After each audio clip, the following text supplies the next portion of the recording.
We're in our 2018 Ford Fusion. We're going to go ahead and we're going to disassemble the items needed to install our plug-and-play remote starting system into this vehicle. We're going to start with an 8mm on a ratchet. We're going to take the 8mm nut off on the driver's side of the diagnostic plug.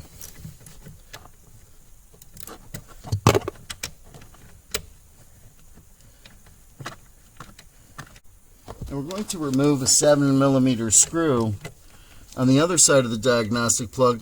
It's kind of tight with the airbag here, but in order to not have to take out the airbag, we can squeeze in here and take the 7mm out.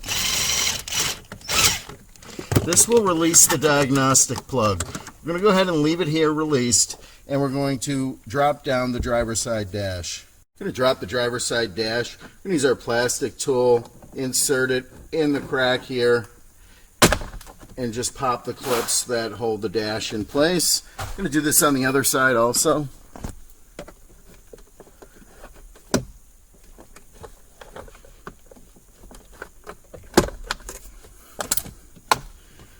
And the dash will drop down. I'm going to remove the sound deadening pad here. We'll replace it when we're done. And we're going to be able to access our diagnostic plug, or what's called the gateway module. Our T-harness is going to plug into the gateway. So we're going to go ahead and we're going to unplug the gateway plug. There's a clip right here. We're going to press the clip and we're going to unplug the gateway from the vehicle. To install our device, unplug the diagnostic plug or gateway module from the harness. We're going to take our device and we're going to plug our T-harness end into the gateway module that we have in our hand. Now we're going to plug the other end of the T-harness into the harness that we unplugged from the gateway module.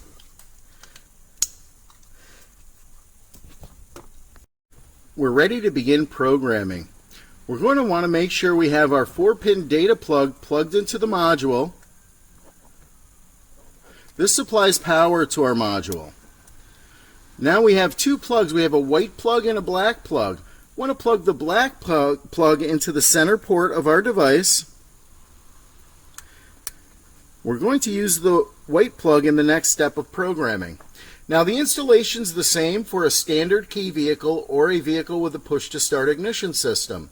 If we have a push-to-start vehicle, we want to make sure our key fobs are in the vehicle, and if we have a key start vehicle, we want to place the key in the ignition and turn it to the run position. If we have a push-to-start vehicle, we're going to push the start button. Our light's going to illuminate red, green, and then red again. At this point, the first step of programming is complete. We're going to shut the ignition off on a standard key vehicle. On a push-to-start vehicle, we're going to press the push-to-start button to shut the ignition off. We are now going to switch from the black plug to the white plug. The white plug will complete our programming and is the plug we leave in for operation. So we're not going to change the plugs again. We're going to leave the white plug in. Now what we're going to do, if we have a key start vehicle, we're going to place the key in the ignition, turn the ignition to the run position. If we have a push to start vehicle, we're going to press the push to start button. We're going to have our light go red briefly, rapidly blink green, and then it's going to go red, go green, go out. At this point, module programming is complete. We're going to press the push to start button to turn off the ignition, and if it's a key start vehicle, we're going to shut our ignition off and remove the key from the ignition. From this point forward, we can remote start our vehicle using our key fob.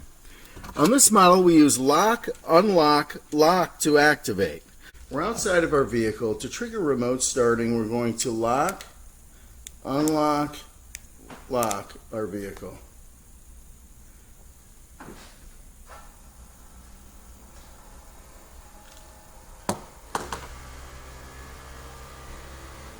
This will trigger the vehicle to remote start.